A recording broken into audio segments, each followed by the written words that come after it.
And welcome everyone to an NEBC chat. I'm Andy Katz, pleased to be joined by Tom Brown, head coach of West Texas A&M, 25-2 as we're talking here.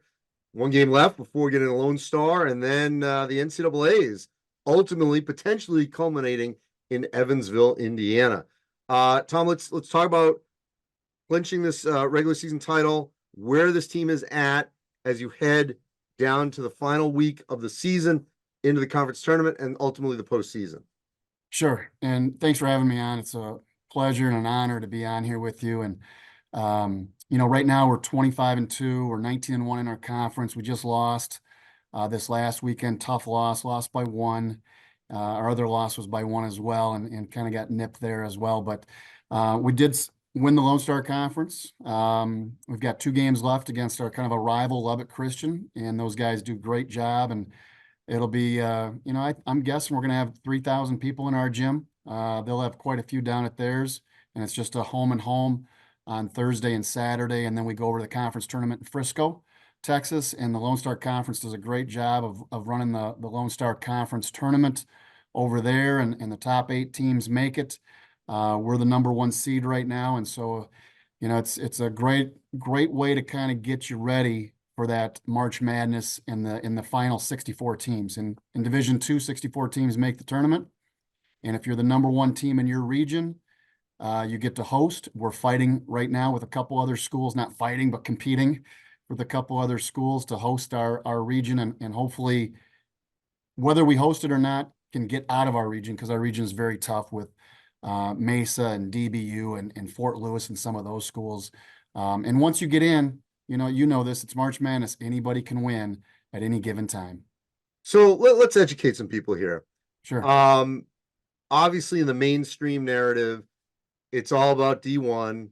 Obviously, they get the high television ratings. I love the fact, and we missed out because it was supposed to happen in 2020 in Yep. Atlanta, where the rare times where the 1, 2, 3 were all in the same place for their championship, because then that gets everyone to see the high level basketball at the D2 and D3 level.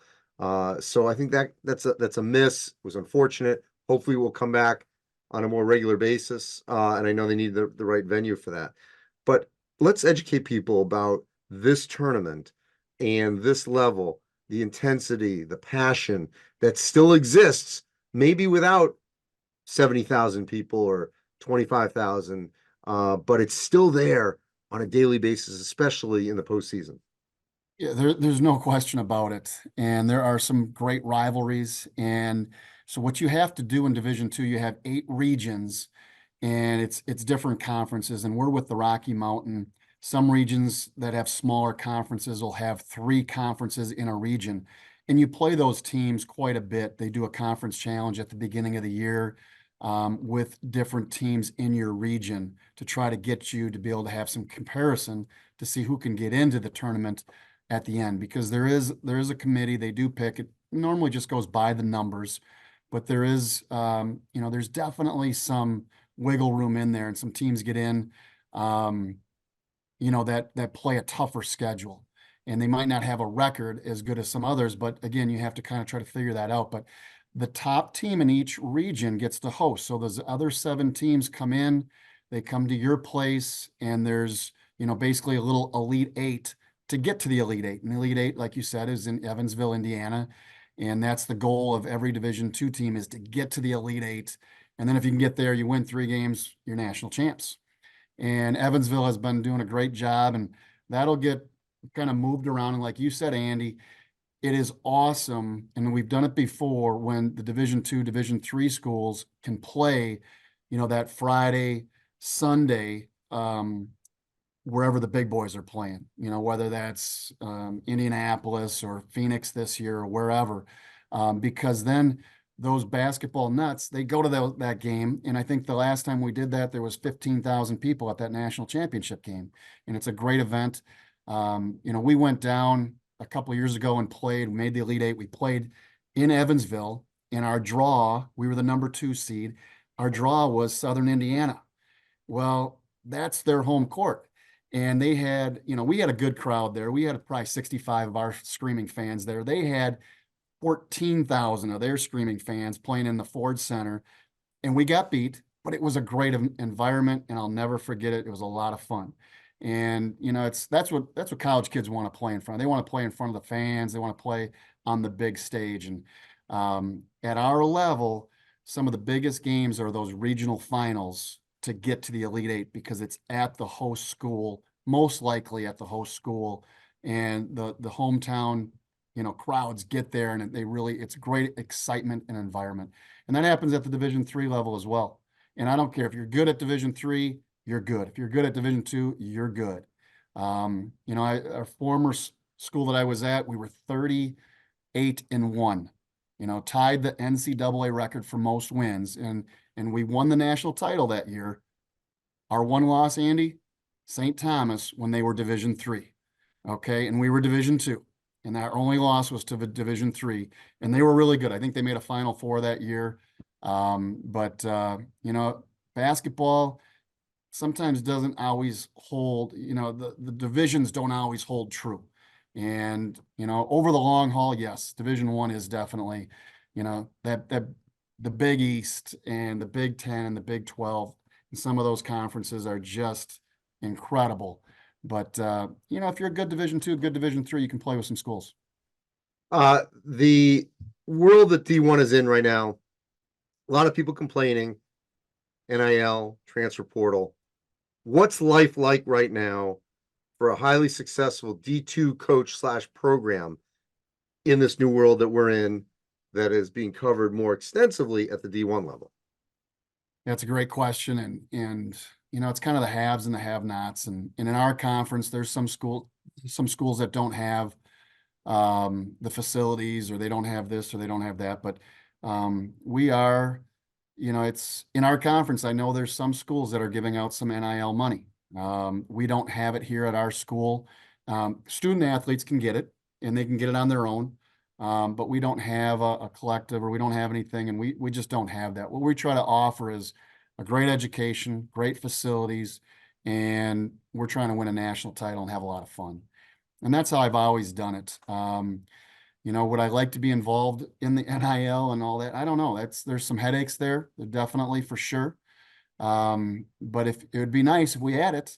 I think we could get some more players and kind of, but then it's also, do those players want to play just for that, or they want to play for the love of the game? Well, I really do think you can do both. I mean, you watch the NBA finals. I don't think those guys care if they're making a little extra because they win. They want to win when they get there.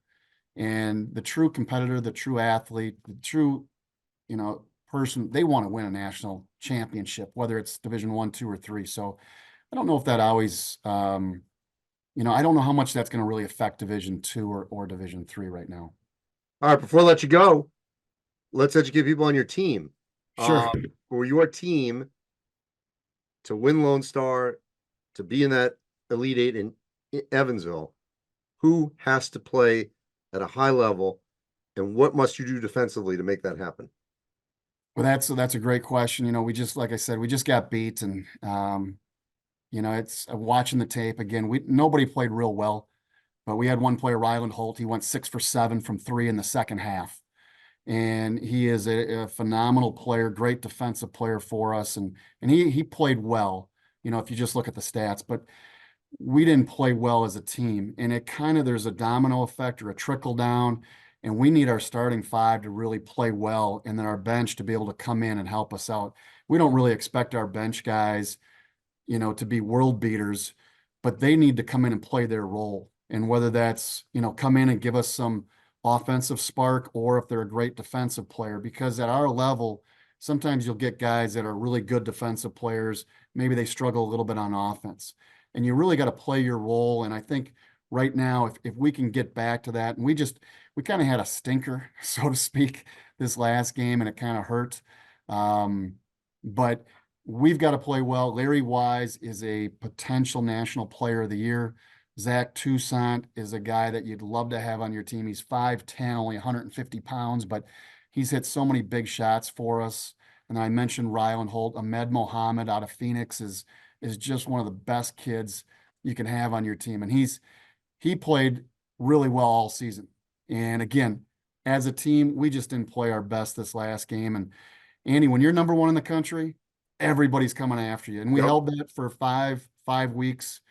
I don't know if we'll be number one again on Wednesday when it comes out, or excuse me, Tuesday, but the rankings, they really don't matter that much. We just want to get better. And I hate saying it, but hopefully this loss will help us get better down the stretch. But, and we talk to our guys a lot. We want to get better after wins. We don't necessarily want to just get better after losses. Let's get better after a win so we don't have to have that loss. But again, every coach is competitive. It's you watch the Twitter stuff afterwards and they're dumping water on the coach and he's dancing around, lighting up cigars. And, there's some motivation. And hopefully we have that motivation. I know I do. And I think our guys will get that motivation today in practice when we have practice later this afternoon. Well, Tom, I appreciate your time. We'll be charting obviously how West Texas A&M does down the stretch here in Lone Star and into the NCAA tournament. Good luck and appreciate your time. Thank you, Andy. Appreciate it.